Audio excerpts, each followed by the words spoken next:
This is a stimulus update and daily news report. Got some big update to share with you. Democrats still scrambling to try to get everything into a budget bill to try to please Joe Manchin before Joe Manchin's final August decision. I'll give you all the details on that and play a video clip from Pete Buttigieg talking more about this big budget bill.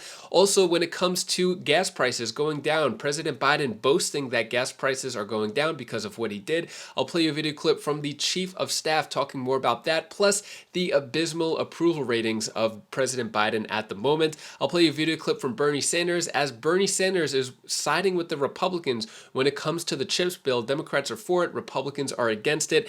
And I'll give you some other more important updates like the $1,500 stimulus checks that are going out before the end of July. And I'll give you some other more important updates as well. Hope you're having a more than mundane Monday. If you appreciate the fact-based, fast-paced update, hit the like button down below. And I'm giving $200 to my subscribers in just a couple of days. So if you want to learn how you could get the $200, I have details down in the description below this video. Let's get into it. So CHIPS bill is going to bring down the cost and secure our national security. That's basically what the Democrats are saying for this big CHIPS bill. Basically, if you're not familiar, the chips are the microchips. It's just pieces of plastic and metal that are being made in China. There's a shortage of those, which basically is in everything that we use on a daily basis, cars, electronics. And so they want to spend $50 billion to start manufacturing those chips here, which those companies like Intel shipped abroad to manufacture them in China. So kind of a controversial topic here. So they're saying that the Democrats are saying it's going to bring down costs and secure national security. Meanwhile, Bernie Sanders is against that. Semiconductor bill unites Sanders and the right in opposition, saying that the companies, these billion-dollar profit companies, are getting too much money and it's going to add $79 billion to the deficit over 10 years. Yeah, it's kind of going back and forth here. They voted, it sort of passed the procedural vote or the vote before the big vote for this CHIPS bill. So there's a good chance that it might pass, but people like Bernie Sanders and the Republicans, most of the Republicans, are against it. On a separate note, take a look at Bernie Sanders' latest video talking about how the media may not be telling you the right news and the reasons why. Take a look at what Bernie Sanders says here. I want you all to know that we are looking at a situation in this country where a relatively small number of corporations control what we see, hear, and we read. And let me just give you a few examples of this. Many of you may know, and some of you don't, that the owner of, just say, NBC is Comcast. And sometimes we have the illusion that when you turn on TV and you have 50 different channels, wow, this one is here. We have all these choices, but the truth is, it turns out that many of these companies are owned by the very same people. So in terms of NBC, it is owned by Comcast, and obviously MSNBC and CNBC are owned by Comcast. CNN is owned by AT&T, and AT&T is the major stockholders there are Vanguard and BlackRock, who are the major stockholders in Comcast as well. Disney not only owns ABC, it also owns ESPN, A&E, the History Channel, and a number of other channels as well. It owns Hulu, Lifetime, Marvel, Touchstone Pictures, and Pixar. So when you look at media, what you end up finding is that the media is controlled by a relatively small number of people. And the criticism there, it's not the attack on fake news that Trump makes. You know, I deal with media all the time. Many of these men and women are hardworking, they're honest. It is the limit of discussion, the kinds of issues that we are allowed to talk about. So I never get asked about income and wealth inequality, never. I never get asked why the United States is the only major country on earth not to guarantee health care to all people. Never get asked how it comes about that we pay the highest prices in the world for prescription drugs. Never get asked about the concentration of ownership in this country. And I'm never going to be asked those questions, because that's not the kind of discussion that corporate media wants to have. Got to give it to Bernie Sanders, basically saying what a lot of the public already kind of knows about, but you don't really hear any other politicians talking about how the media maybe have certain narratives that are, from very elite, wealthy billionaires who own the media companies, whether it's Fox or CNN. All those big media companies are basically following certain narratives that have to be talked about, different storylines. It's pretty cool that Bernie Sanders pointed that out. But let me know, do you agree or disagree with Bernie Sanders when it comes to the Democrats and the big bill? Democrats scrambled to squeeze priorities into budget bill.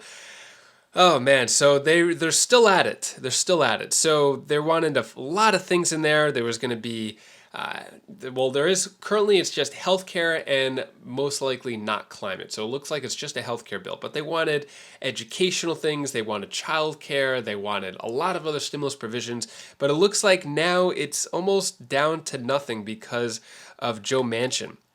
So some Democrats are pushing for a Hail Mary attempt to win over Manchin on a climate deal.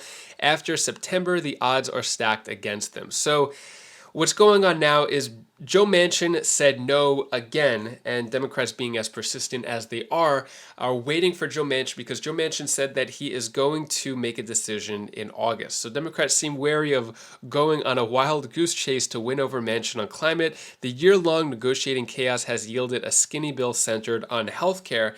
Manchin has not made his vote an easy thing to lock down for his party. So where we stand now, Joe Manchin said he's not making any decision since the inflation report came out at 9.1%, which is higher than the previous month. So Joe Manchin said he wants to wait until the August numbers come out, or I guess the July numbers, which come out in August.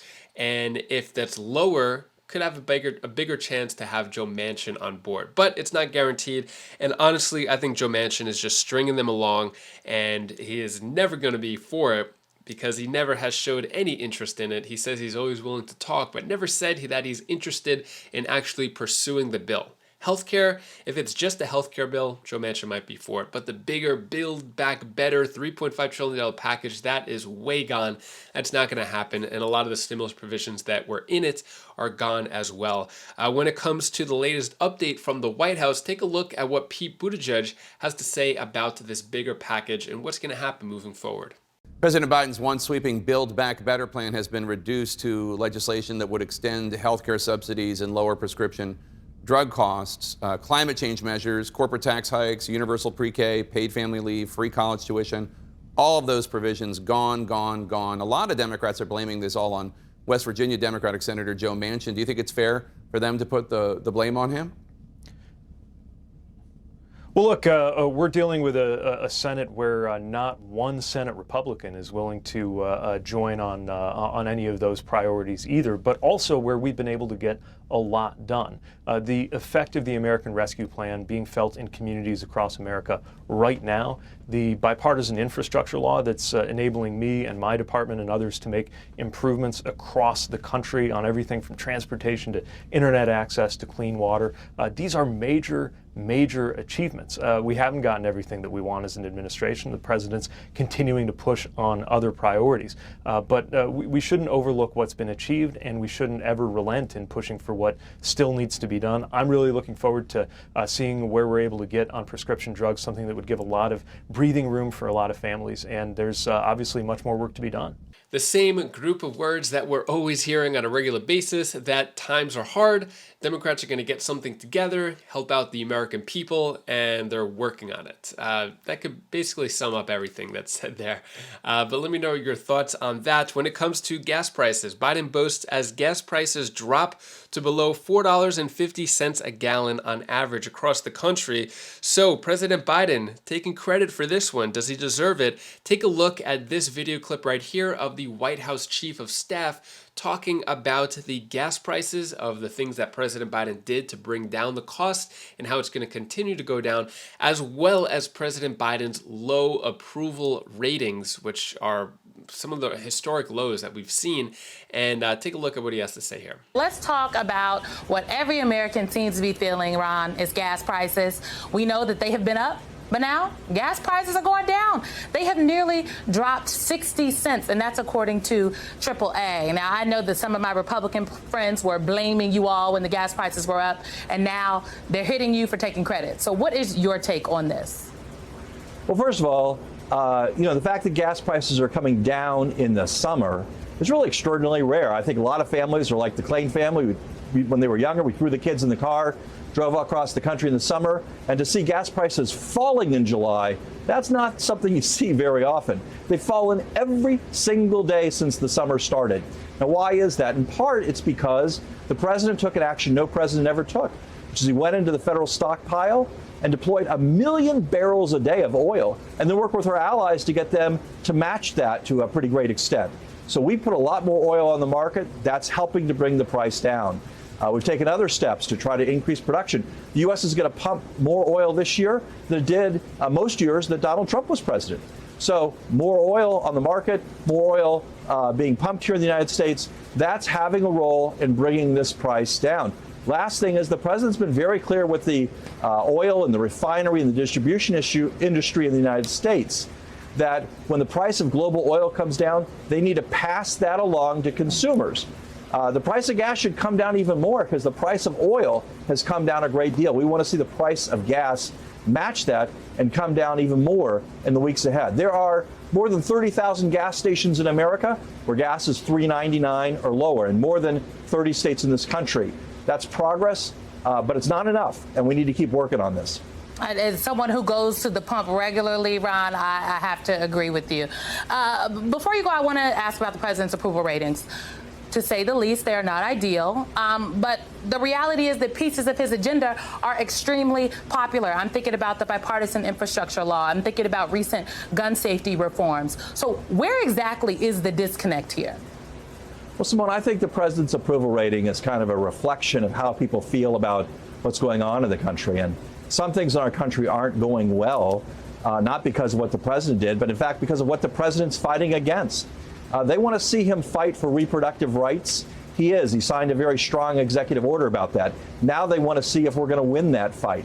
They want to see the president continue to push to bring down the cost of everyday goods. We've got a bill in Congress this week to try to expand the production of computer chips, bring down the cost of automobiles. We've got a bill in Congress in the next few weeks, hopefully, to pass to reduce the price of prescription drugs and reduce the cost of health insurance premiums.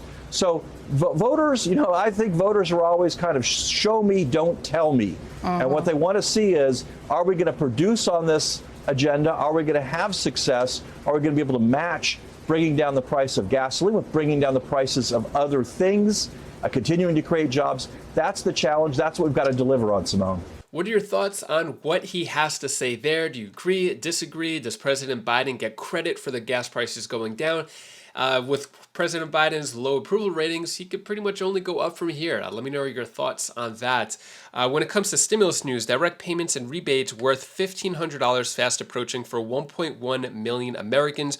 Are you getting cash? So this is just going out in New Mexico. So the direct payments were approved for New Mexico taxpayers following an announcement by the governor. So the checks started going out in mid-July, and the state expects to finish sending out the payments by July 31st. So if you're in New Mexico expecting those big stimulus checks, which are $500 and more, then just within a week, you probably should be able to receive all of those. Residents who have or will file their 2021 income taxes by May 31st, 2023 are eligible. That's the latest in stimulus check news there, and all the news that I have for you today. If you want to check out any of my other videos, that's for after. If you want to hopefully brighten your day a bit, here's my daughter Bella's tip of the day. Hi guys, I'm going to give you the 5 positive tips to make you start your day and make you be positive and grateful as much as you can. So first, stay happy, stay strong, and have good vibes, and do great to others when they do great to you. And also, this one, be nice to others when you be nice to them. Bye. Thank you so much for watching. Appreciate all of your support. Don't forget about those $200 checks. I will be picking the winners in just a couple of days, so you have still some time to sign up. Details down in the description below. Did my pickleball tournament over the weekend. Didn't do so good. Choked under the pressure. Yeah, didn't play my best there, but there'll be other tournaments in the future. And hopefully you had a great weekend. If you want to check out any of my other videos, my other channels, you could click up here, and I'll see you in the next video. Take care, be safe. Thank you for watching.